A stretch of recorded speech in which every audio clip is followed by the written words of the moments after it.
Good evening, everybody, and welcome. Day 64. Unbelievable. 64 days straight. And I guess that's basically the statement each night.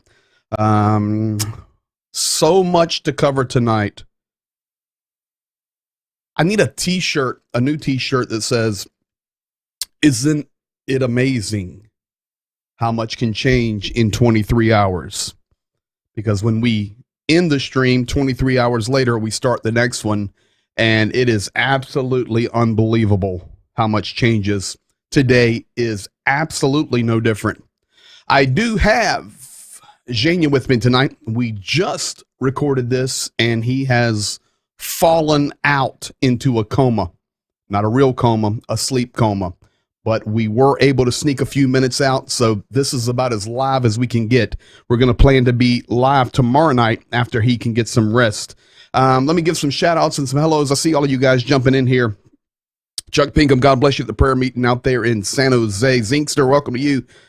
Lynn Fireball, Harold, Mr. Baseball down there in Virginia. Welcome to you. Ricochet, Panama City, Florida. Beardy Day, Crypto, I think that's Wisconsin. Correct me if I'm wrong, Beardy. I'm sorry. I think it's Wisconsin. Rick Berry, God bless you. Jason Sterling, Ted Link. Paul Kiss, our Canadian Pennsylvanian in the house. Thank you. Rainwater, what's up, brother? Thank you for being in here. Going to drop some truth on you tonight. Coming out of Washington State. Rita Berryman, God bless you. The legend, Bill Terry checking in from Houston, Texas tonight. Don Gentilini, Rose Gentilini, we love you guys as well. And Ukraine loves you. Eric Wood, Elizabeth City, North Carolina. Fountain of Life Church. Loving Fountain of Life Church down there with Pastor Hans Hess.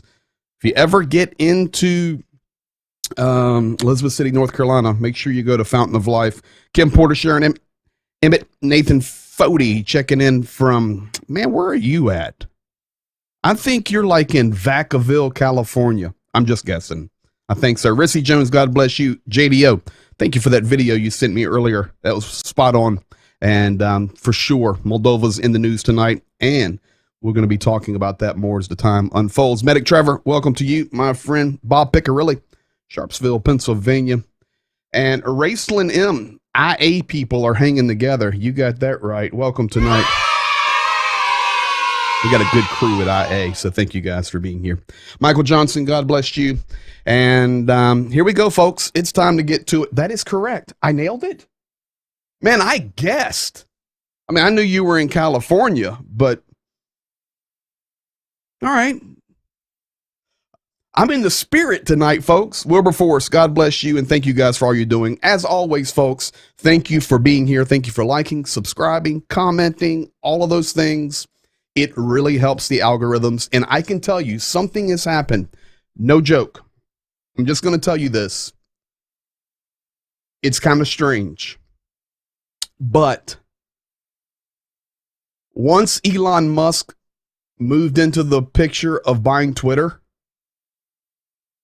because I'm streaming on Twitter as well. I stream on many, many platforms. If you're watching on YouTube or Facebook, that's just a couple of the platforms. We're in many, many places.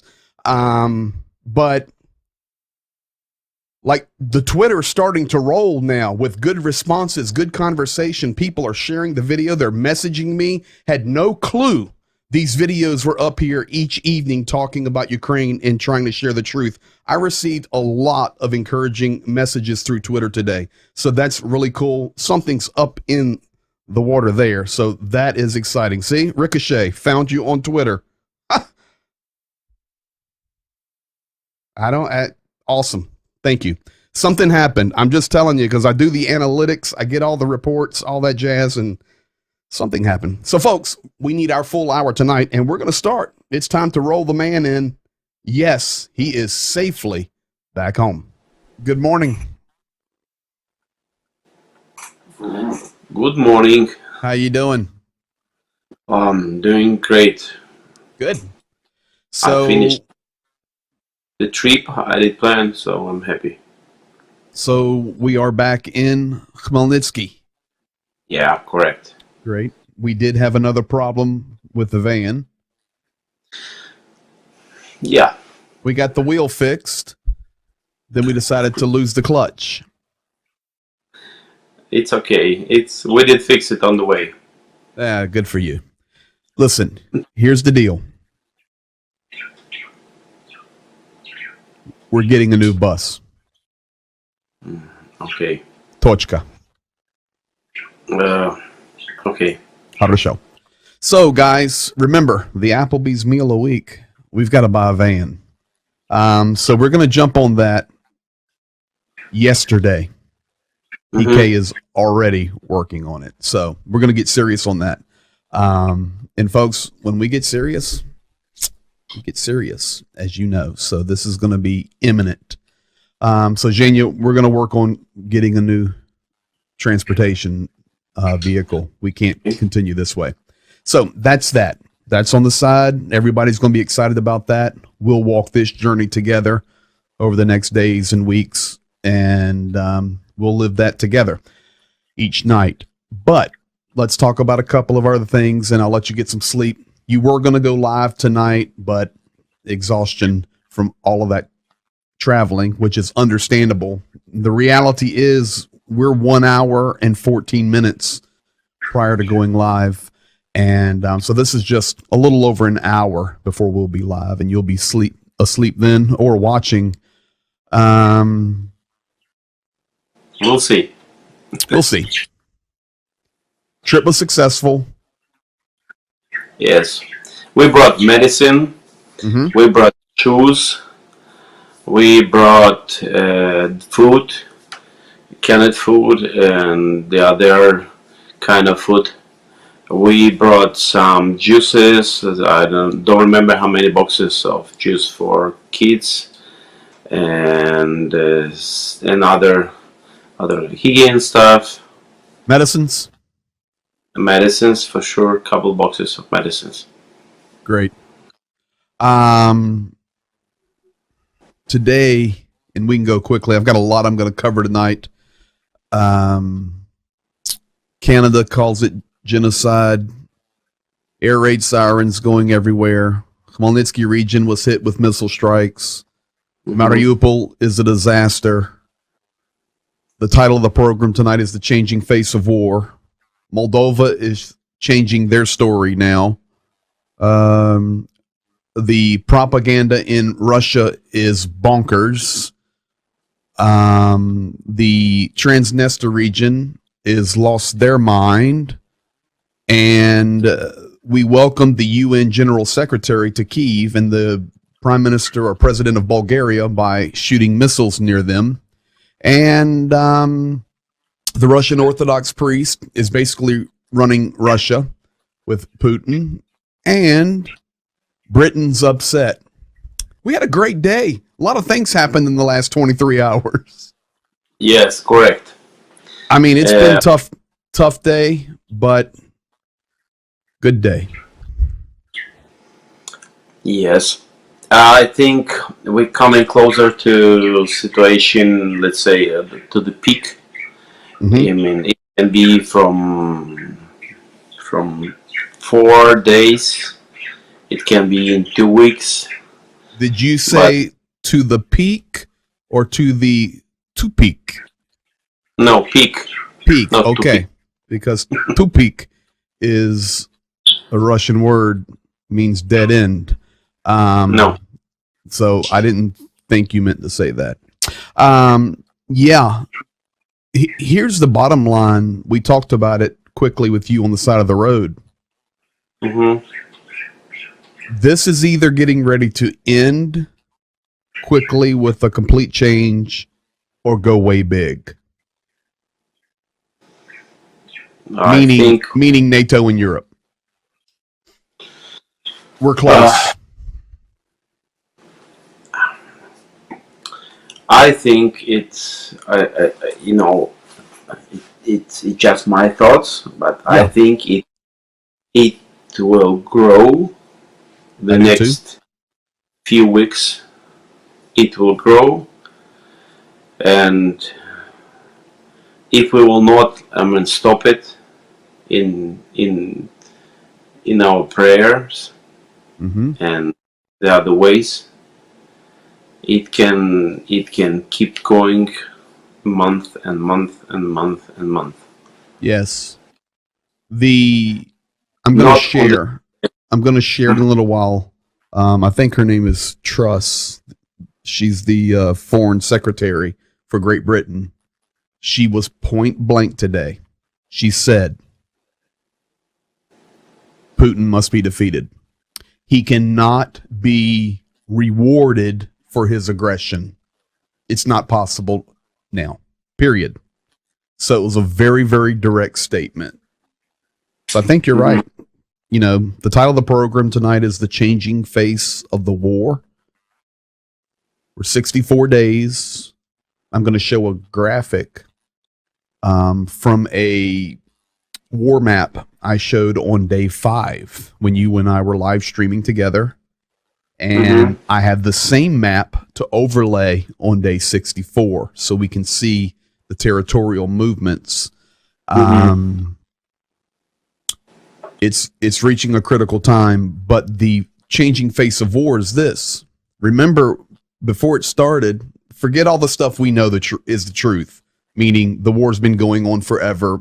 Just let's forget that for a second, which we know is the truth. But we're coming to liberate our people, and we're coming to set them free. And there are some areas that we need to denazify and demilitarize. That was out of President Putin's mouth, February 24th, 2022. Today on Russian television, which the propagandaists, the high level ones, they're basically his mouthpieces. They're now saying, we're actually fighting against NATO, and this is basically World War III. And you know what? We can just drop a nuke. The whole conversation has changed. But we know this was the thought all along. It's just taken time for it to be unveiled to the rest of the world. So I think you're right, buddy. We're just going to continue to see it escalate here. One thing I'm happy about. Okay. Podolyak said today that Blinken, the U.S. Secretary of State, told him in their meetings, you've got to start counterattacking. So he felt like it was a permission, Of course, you don't need a permission. You're a sovereign nation. They're attacking you, attack them. So, hey, I've got that slide ready to go tonight. Counter-Strike. So. Now it's, I would say, the whole world who was helping some way. Probably, in a lot of places, in a lot of countries, it's coming less and less news about Ukraine. And this is the part of the war, and this is the interest of Putin. For people just talk some and then just left it aside. And this is important not to forget it. This is important to talk until we will have victory, because it's not just Ukrainian story. Listen, you're spot on.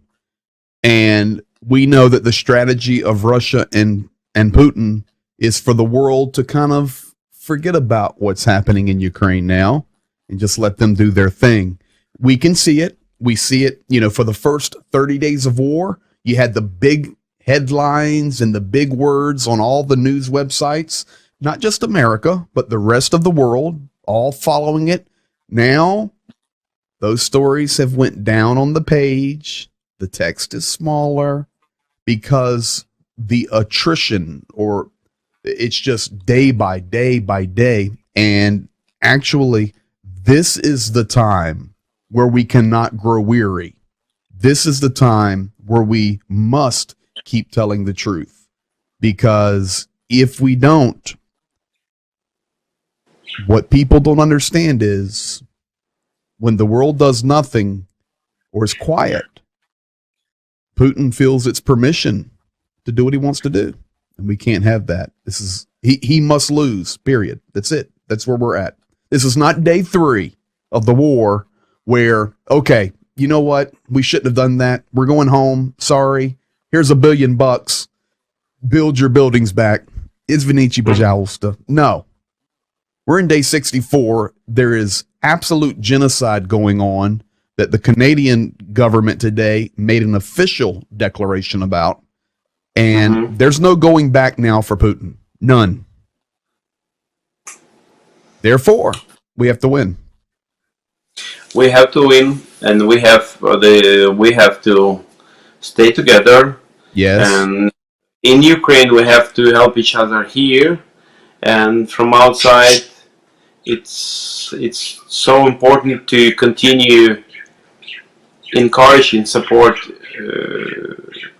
the people who fight, and it can be, and by that I mean people who care about others, Yes. the churches, and I believe that the churches in Ukraine this period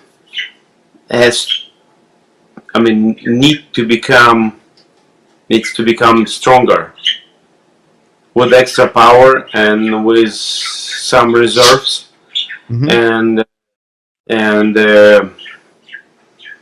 because I believe this is the role of church will become more important. Unity. And unity, единство of the church, and during the challenges for society, church can play a role of voice of God, and it's always plays a role of voice of God. But what do I mean? During the war. Jacob. What? You have no idea what I'm showing tonight. No, I just got home. Here's the deal. What? With the Russian Orthodox Church, they're doing what you just said. It's not right. They're giving the wrong message, but they're doing it. I'm going to show a video clip tonight that's nothing but propaganda. Nothing but propaganda. But it's Russian Orthodox priests in airplanes flying over the Russian territories, blessing the territories and the lands of Russia, praying for protection. But here's the deal. That's what the people see on those propaganda channels. And they go, oh, this is God's plan for us. And they believe it. So this is why you're right. The church. I mean, this is biblical. The church. This is principled. Must stand and be the voice of God, the voice of reason, the voice of compassion, and not only that, the voice of victory. Yes. So, and please, your plan pray now? Yes. Churches. Yes. Your plan now? Sleep? Yes. I will try. It's a 3 morning. Okay. Yeah. We'll see. Are you able to sleep now until a while? I don't know. You woke me up again. I didn't wake you up. You just got home. I mean, by the topic, by the question. It's my, I cannot be not involved. Like emotionally it's my country. It's yes. And let me ask you a question. What? A, aren't you glad I'm waking you up because we care? Oh, yeah. Number 2, what do you think we're going to talk about? Papua New Guinea? No. I mean, come on. This is what we have to talk about. Oh my goodness. Well, man, here's the deal. You got a lot of people in here tonight watching this that love you, that feel they know you personally now. Pretty much every day you're on here with me one way or the other. And A, we're glad you're home. B, we're glad the van is fixed. C, we're glad that the trip, the supplies, humanitarian, medical, and military was able to be brought back into Ukraine. And D, we're getting a new van. And E, we hope you rest well. And F, talk to you tomorrow. Okay. See you. Thank you. Hey, get some rest, bud. We love you. Thank you, man. Love you. There you have it, folks. That's the update from Jania tonight. And he really set the stage there. But I did see all of your guys' questions popping in. I threw it up on the chat. Let me pop some of these over here right here. Twitter cleaning up the crime scene before CSI shows up. Yes, something has happened in Twitter land. That's for sure. Jason Sterling here. PG, how long do you think it will be until all these countries start serious talks with Israel about supplying their natural gas? Never. Never. Because if we take the Ezekiel 38, and when I say never, I don't mean zero, but on a mega level, never. Because this is the reason, whether it's gas or other resources, the Ezekiel 38 war of Gog and Magog unfolds, comes down from the north. Read the Bible. It's very clear. Ezekiel 38, they come to plunder.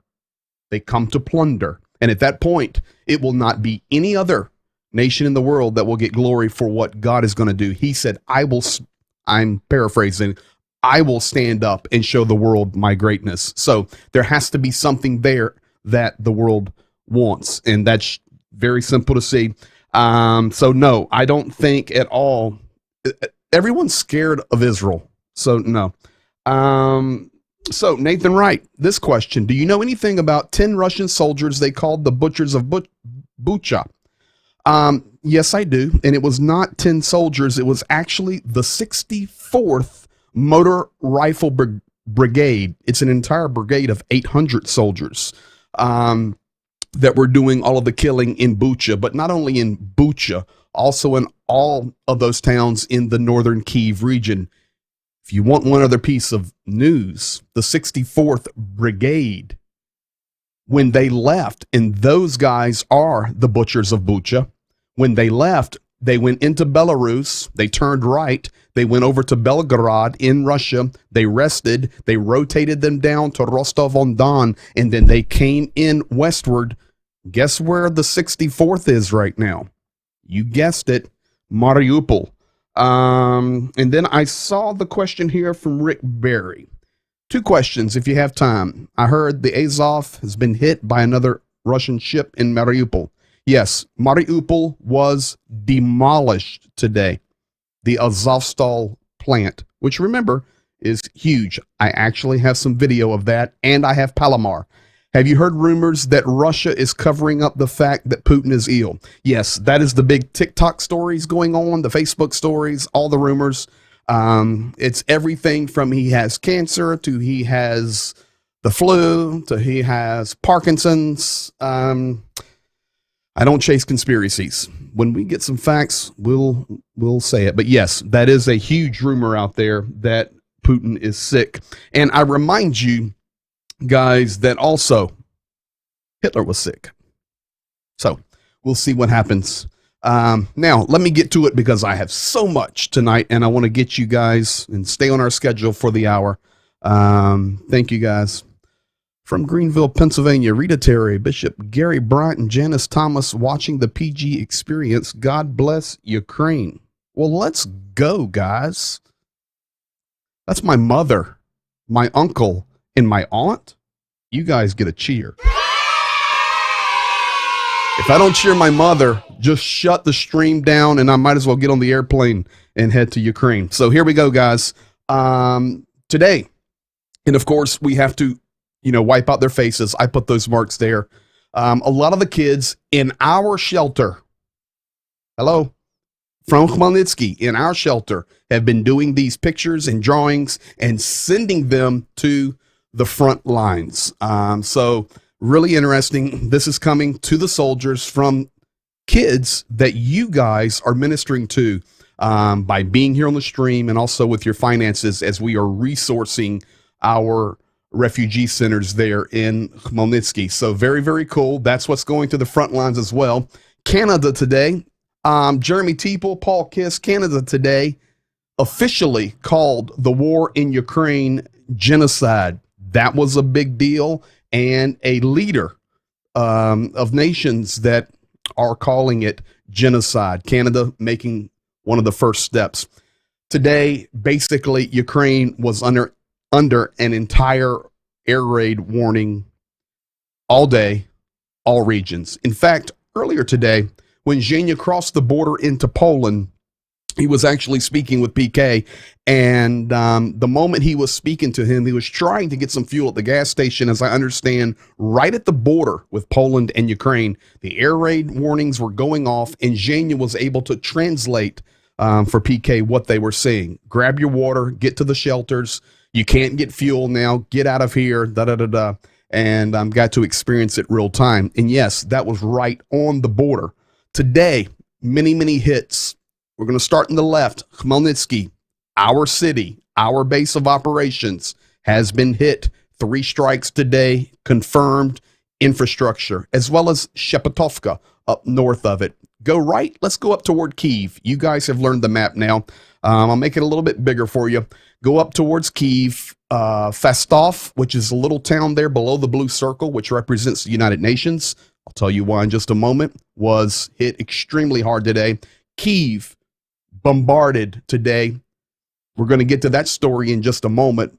Very interesting that the cruise missiles were hitting downtown Kyiv, extremely close to the center of Kyiv, when President Zelensky was having a talk with Guterres, who is the Portuguese United Nations Secretary General, as well as the Bulgarian president or prime minister was there, and the cruise missiles were hitting at that moment. I'll show you more about that in a moment. Chernihiv, back up north. Oh, well, I thought they left Chernihiv. They did. Now they're shelling it all over again. Sumy. I thought they left Sumy. Shelling it all over again. Kharkiv. Folks, when we go back in time and doing this each night, it's like a historical record is being created.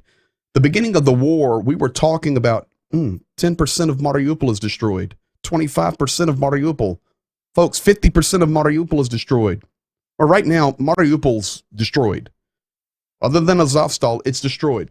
Well, we are up to the number 25% of Kharkiv is destroyed. At the beginning of the war, Kharkiv had never even been struck. That is 64 days ago. It is not in any of the regions. It was a peaceful, the second biggest city in Ukraine, 1.5 million people. 25% of that city destroyed. Unbelievable. Then come down through the east where all the war is raging.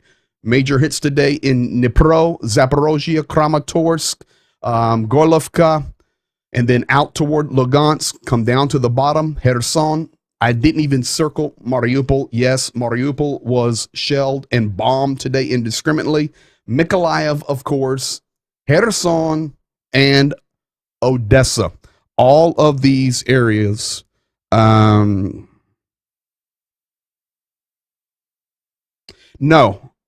Yeah, okay. Gotcha. Thank you, Barry. Rick Barry. No, Azov did not hit a ship. A ship hit the Azov.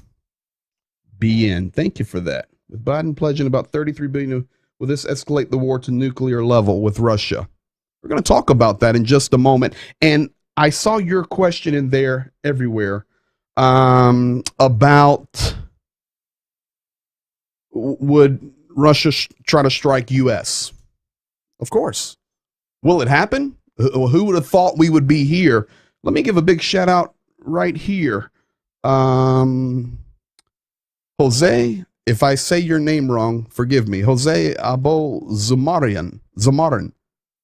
I hope I'm close, brother. Thank you for being here. God against evil is everywhere. Follow you daily from Uruguay in hope on Ukraine. Jose, God bless you and thank you, brother. And let me tell you, Jose, the Ukrainians watch this tomorrow. They're sleeping and they're going to see your message. They're going to see hope and they're going to be thankful that somebody in Uruguay cares about them. Thank you, brother. Appreciate you posting a message. Paul Kish, you're right. Silence is complicity. Horrifying pictures of the destruction. Oh, it's gone, guys. It's gone. I'm going to show you some things in a moment that's just going to blow you away. Here we go. Rick Barry, Azovstal makeshift hospital targeted again. Let me roll a clip first. Today we heard from Palomar, got a video out from him, and I'm going to show it for you. I have it translated for you. Remember, this is the commander of the Azov. He is there in the plant, of course. He put out a statement today. It's translated for you. You'll see the English at the bottom. I think you'll, well, I don't want to say enjoy, but this will be enlightening. Слава Україні! Ця ніч – це просто колосальна кількість фосфорних бомб. 50 авіаударів, ракети, арта і всього, що може використати варвар проти людства. Хто може відповісти, чому ми сам на сам проти авіації та кораблів? Проти артилерії, яка працює не зупиняючись вже 64 роки. Саме так я не зробив помилку, бо Маріуполь – це день за рік. У мене є питання, хто дав той час Москві, щоб приховати злочини в Маріуполі. Злочини, масштабу яких боїться весь світ усвідомити. Хто дав Орді можливість завозити проплачених пропагандистів в місто, в якому ще недавно було чути щасливий сміх маленьких українців. Назавжди питають, як ви, чи все нормально. Ви чуєте у відповідь: тримаємось, виконуємо наказ, нам важко. Солдати з щастю та мужністю виконують наказ, воюють, тримають оборону. Для всіх військових слова і дія – це одне і те саме, тому нам важко усвідомити, що нам обіцяють, але не діють. Не діють той час, як воїн помирає від отриманих поранень на полі бою. Помирає повільно, помирає під авіаційними ударами в шпиталі. Герой. Це наш з вами герой. І ми не в змозі йому допомогти. Я повинен набрати номер матері та сказати: ні, він не мучився, він помер швидко. Я не кажу, що нам не допомагали, не критикую, не шукаю винних. Я дякую суспільству за підтримку. Без вас про нас, мабуть, не говорили б. Ми знаємо, чим довше гарнізон стоїть, тим ситуація на фронті легша. Тим більше ресурсів ворог витрачає в цьому місті. За цей час армія отримує необхідну кількість озброєння для адекватної відповіді російській Орді. Ми розуміємо та чуємо: тримайтесь. Лише одне питання: скільки ще? Ми порахували приблизну кількість коштів в грошовому еквіваленті, які Орда потратила не на будівництво дитячих садочків, не на будівництво лікарень, університетів чи просто забезпечила б достойну старість своїм пенсіонерам, а витратила на ведення війни у Маріуполі. Це колосальні цифри. Збагнути логіку війни проти України нормальній людині просто неможливо. Тільки зараз, за мінімальними підрахунками, підбита і знищена ворожа техніка коштувала ворогу $162 мільйони. БК літаковильоти – це 288 мільйонів. За поранених та вбитих на полі бою в Маріуполі влада на Росії мала б виплатити 661 мільйон. А в общем, это 1 миллиард 111 миллионов долларов без учета на топливо, экипировку, медэвак, питание и прочее. Вдумайтесь, эти деньги равны возможности построить 163 школы, 273 детсада, 12 современных больниц, 32 роддома или 82 аптеки. И это только Мариуполь, я не говорю об Украине в целом. Не верите в нашу статистику? Спросите свои официальные власти, сколько погибло на крейсере «Москва». И поверьте, что скоро на унитазе, украденном из Мариуполя, будут пользоваться туалетной бумагой из камня. И сумасшедшие будут продолжать смотреть очередную передачу Соловьева.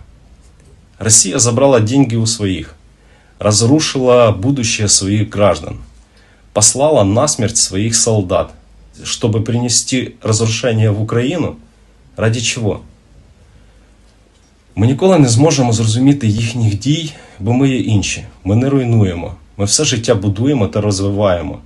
Сьогодні ми діємо, чинимо опір, лікуємо, рятуємо, надіємось, вмираємо. Ми призиваємо до дій. Армія, воюйте. Воюйте так, щоб окупант не знав пощади. Політики, покажіть, на що ви здатні. Громадяни України, стріляйте, беріть ножі та ріжте. Паліть, травіть, винищуйте мерзоту. Донецькі та луганські партизани, ви молодці. Чим більше будете знищувати російського військового майна, БК та техніки, тим менше жертв мобілізованих загине в цій війні. А світ я попросив рішучості, без жодних зволікань, без сумнівів сказати чесно, що ця війна – це не про територію, це геноцид, це знищення народу, який прийняв на себе весь удар. І дякувати Богу ми вистоїмо заради майбутнього наших дітей, заради майбутнього ваших дітей. Ми показали, на що ми здатні, і віримо в перемогу.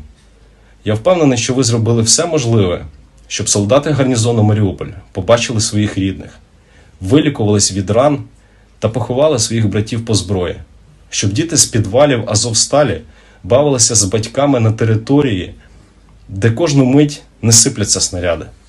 Я закликаю військово-політичне керівництво до рішучих дій по деблокаді чи евакуації всіх тих, хто 64 роки надіється і вірить в батьківщину. Сьогодні я скажу, не Маріуполь – це Україна, а Україна – це Маріуполь. And there you have it, folks. That is the latest update from Palomar. We've watched at least 10 to 12 of his updates, and I've been able to translate them for you. You guys had some really good comments in here. Thank you for that.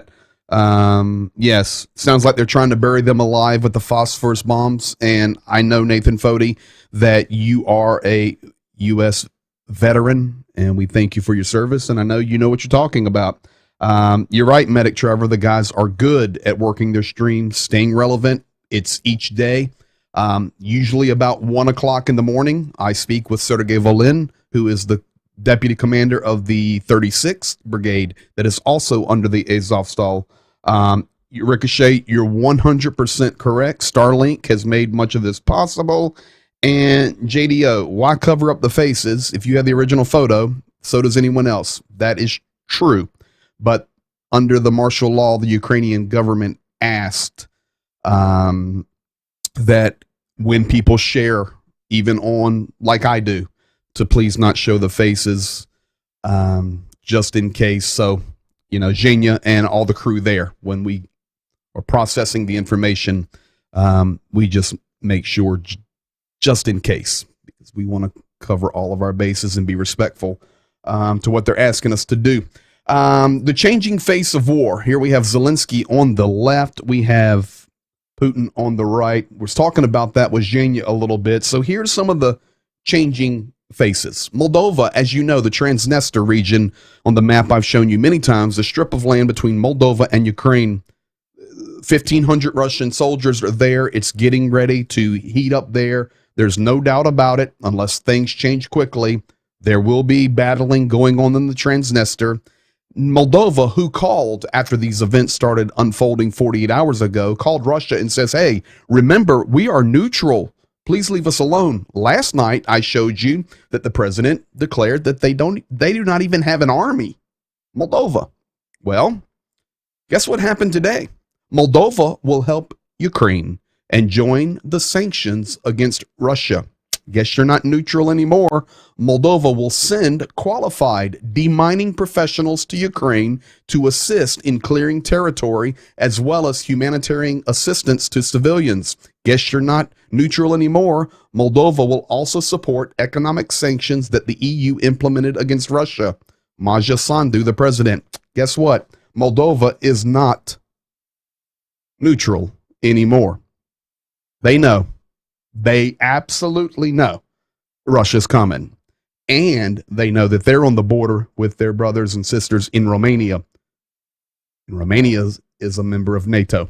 So this is the map, folks. This is the map I showed you March the 1st. The exact map. March the 1st.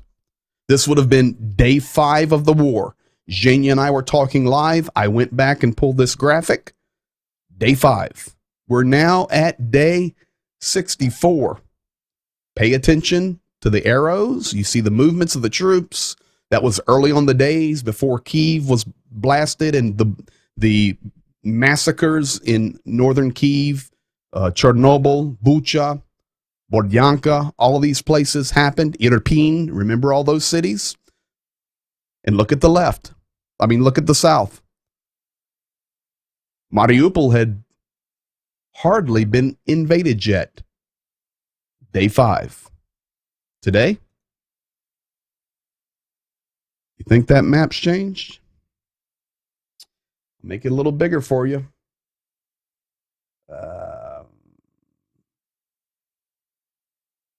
Day 5.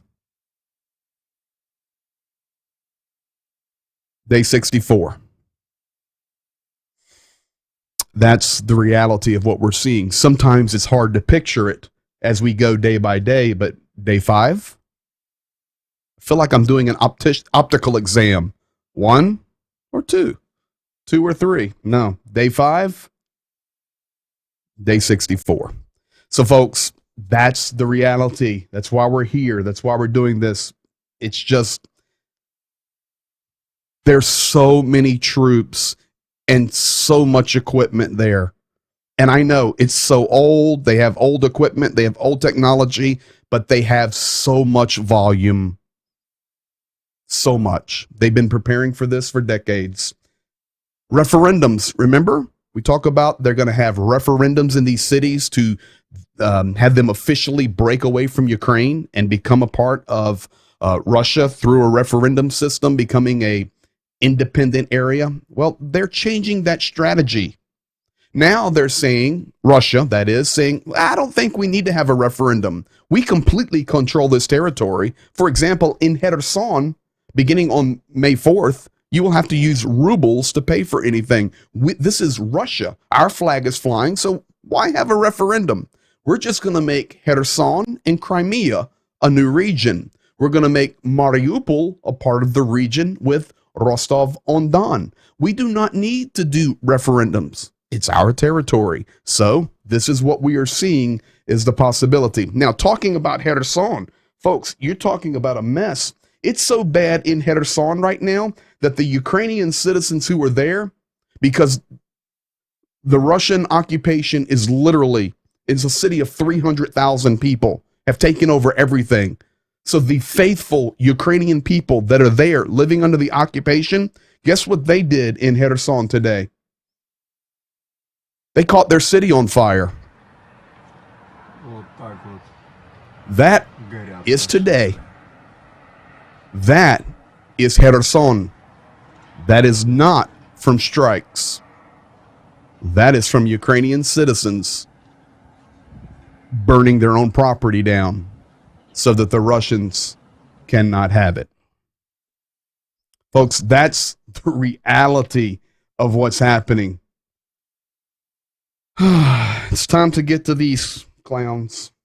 You're not going to believe it. This is why you're here tonight. This is going to how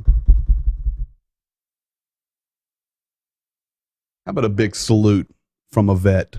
Hats off to Azov and others holding out in Mariupol. Oh, speaking of that, I do. Back to Azov 1 second.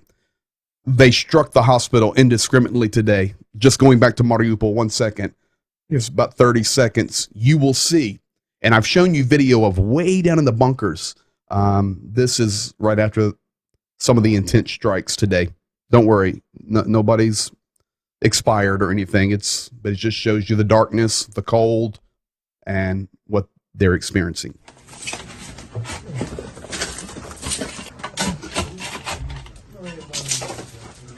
You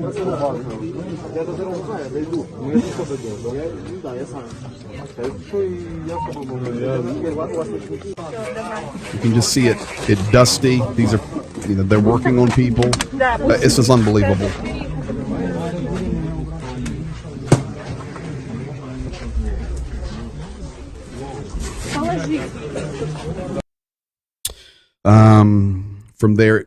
From there it gets a little rougher, so we'll pause it there. But that was under the Azovstal today after the strikes. There was a report that come out today, and you guys know this. This is logical, but the report was that cholera, one more disease, is breaking out and running rampant through Mariupol. It's, of course, these things are expected to happen. Just very sad, and you see that, and those people are under there right now. It's as you said, Rick Barry, hats off to the Azov. So, folks, I want to look at the propaganda for just a moment. Some of the stuff that Zhenya and I were talking about. Here is a guy, I've got it translated for you. He was on Rosia 1. He was speaking on, what in the heck? You gone. Love it. 1 second. Ooh, got him. Yep, I got him, JDO. We're going to get the mod going here. Hey, we finally made it to the level where we need a mod. We're going to get it fixed. Thank you. I took care of them. We're going to get a mod. Yes. Good things. So this is 60 minutes. You can look at the bottom left. 60 minute. Of course, took our title. Rosia 1. I've taught you about these channels. You have Rosia 1. You have Rosia 24. This guy, his name is Vitaly Tretyakov. He is a political scientist. He is the dean of the Higher School of Television, the university at Lomonosov Moscow State University, the #1 university. He made the statements today on Russian television. If we are not victorious in this war, then it cannot be. The changing face of war, the changing face of this war in Ukraine. Yes, that was a nuclear threat. Today, the chief of the Russian General Staff, Gerasimov, arrived in Izium to personally command the continued northeastern offensive. You've probably seen this guy on your local news there. He's to the left of Shoigu. He is now in Izium, while Dvornikov, the butcher of Syria, continues to command the southern offensive. The gloves are off for Russia. These are some of their biggest guys. These would be great prizes to eliminate. So now the changing face of this war, it started. We're going to liberate our people, the Russian speaking people. We're going to do some denazifying and we're going to do some demilitarizing. But now, basically, we are fighting a war against Russia. We're fighting a war, Russia against NATO. It has completely changed. Now, folks, what you've been waiting for, we've got some Russian television on, and I've got it translated for you. You may actually want to see this one twice. Get ready, here it comes. Нам объявили войну, чего нам ждать далее? Нам сначала придется провести Today. спецоперацию по демилитаризации Североатлантического альянса. Это, как кажется, совсем будет непросто. Вот эти 40 представителей разных стран, это такой сегодня коллективный Гитлер. Вы абсолютно были правы, когда сказали, что де-факто, по сути, мы находимся в состоянии Третьей мировой войны. Россия принципиальным образом несет 3 вещи мировому порядку. Первое – это справедливость, второе – это мир, и третье – это безопасность. А вот эти все коллеги пытаются развязать большую войну. Они ее уже фактически развязали. Или мы проигрываем на Украине, или начинается Третья мировая. Лично я считаю более реалистичным путь Третьей мировой. Ну, потому что, зная нас, зная нашего руководителя Путина Владимира Владимировича, вот самое невероятное, что в конце концов все это закончится ядерным ударом, мне представляется все же более вероятным, чем вот такое развитие событий. К ужасу моему, с одной стороны, с другой стороны, к пониманию, что, ну что, значит так. Знаешь, меня... Но мы-то в рай. Да. Меня... А они просто сдохнут. This is the massaging of it. Same thing happened since 2014 when the war started in eastern Ukraine. And, you know, Ricochet, I like to be fair. Hard not to say that NATO is not in a proxy war with Russia. 33 billion requested military aid for Ukraine. I actually cannot disagree with that statement. We do not need a proxy war. We need to end this. And there's only one way, and that is the defeat of Vladimir Putin. He's not going to back up. And the propagandists right now, all they're doing is setting the stage and conditioning the people for whatever. Today, this document was released. This is out of the Transnistria region. This is from their official office where it states, I know you can't read it, but I'll tell you what it says. Beginning on April the 21st, in the Transnistria, they were already mobilizing their men for military activity. Anybody between 18 and 55 were being called up for military activity to join the Russian military there that is there at 1,500 soldiers. And just a few days later, isn't it interesting? All right, I'm getting me a moderator. Isn't it interesting that just a few days later, all the mess started to happen in that region? This one.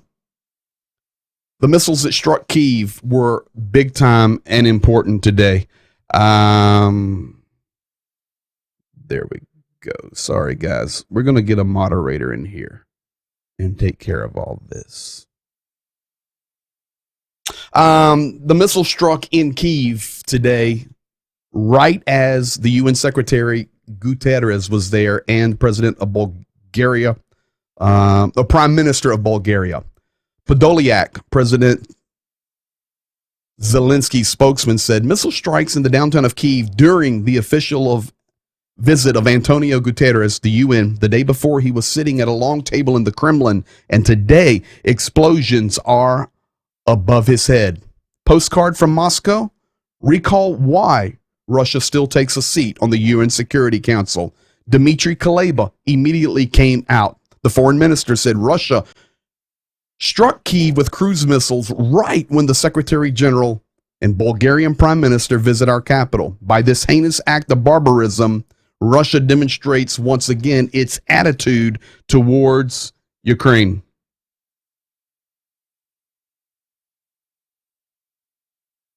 Medic Trevor, that's a great idea. Thank you, bud. I'm going to fix that tomorrow. I'm trying to pop them out of here. It's not a good thing, but it's a good thing it's getting out there more.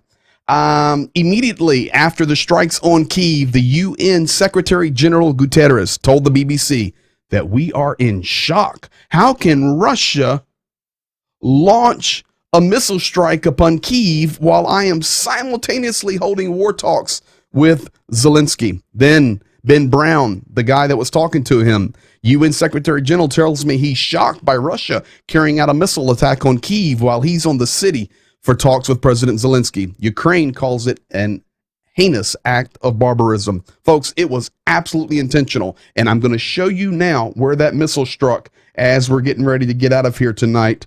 I've got it right here. I know exactly where this is. Ебать, вторая прилетела.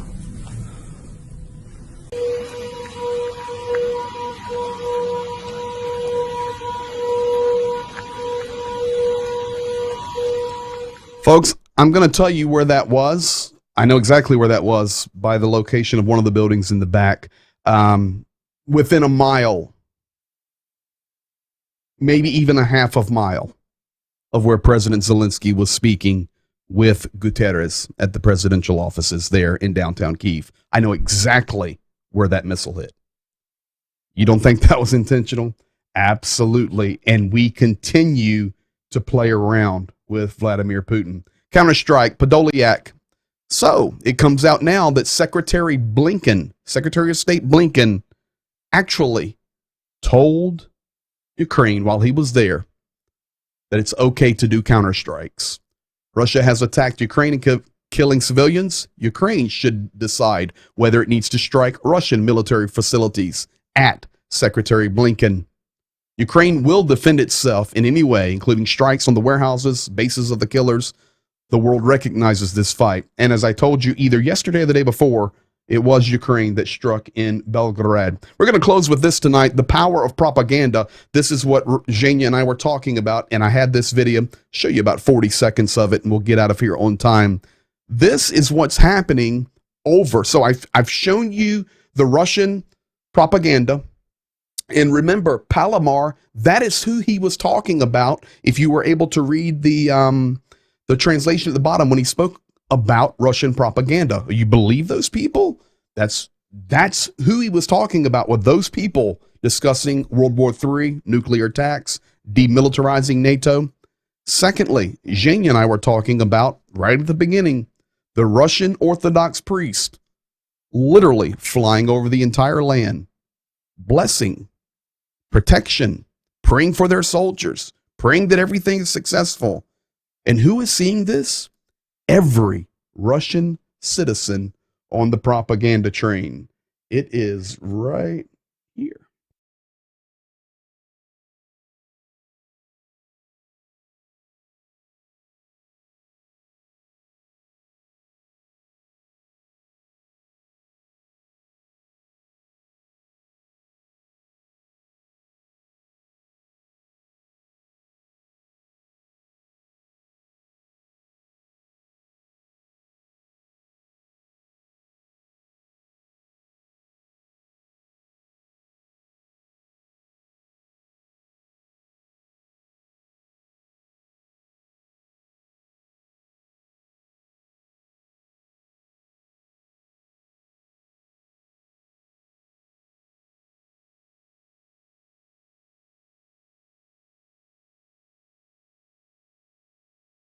For the Russian, or the Orthodox Russian Church.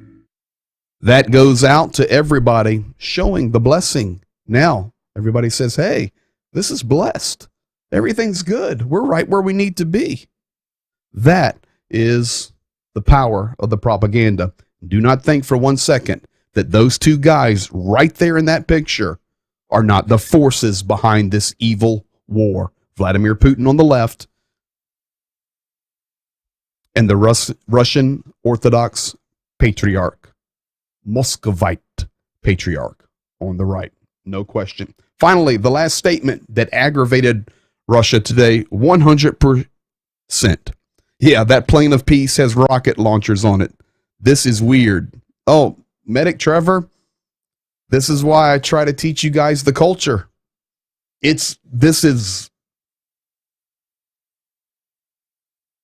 This is not understandable if you do not know the culture. Just looking at it from an analytical humanity perspective, you can't understand this unless you know the culture. And we're here each night learning the culture. So, Liz Truss, this is probably another reason Mr. Putin sent some missiles to Kyiv today. She said Putin must not be rewarded for aggression. The British Foreign Secretary Liz Truss said that the Russian leader is a desperate swindler who should not be rewarded for his aggression. Last night in a major foreign policy speech, Truss warned that if he succeeds, there will be untold suffering throughout Europe and dire consequences for the entire globe. She said Britain and its allies must go further and faster to push Russia out of all of Ukraine. She then said there are no other options. Many of you tonight asked, are we getting ready to go to the next level? There is a very high probability that it's not just going to be a proxy war very soon. Zhenya said it very clearly. He's there on the inside in Ukraine. It's getting closer, folks. And we're very close to boots on the ground in Ukraine, NATO. We shall see. We will continue to pray. We will continue to be here each night with updates. For those of you that are watching on YouTube, on Facebook, on other platforms, if you move it to YouTube, make sure you subscribe, because starting tomorrow, I'm going to switch our chat to subscriber only mode, and that will get rid of all of that trash.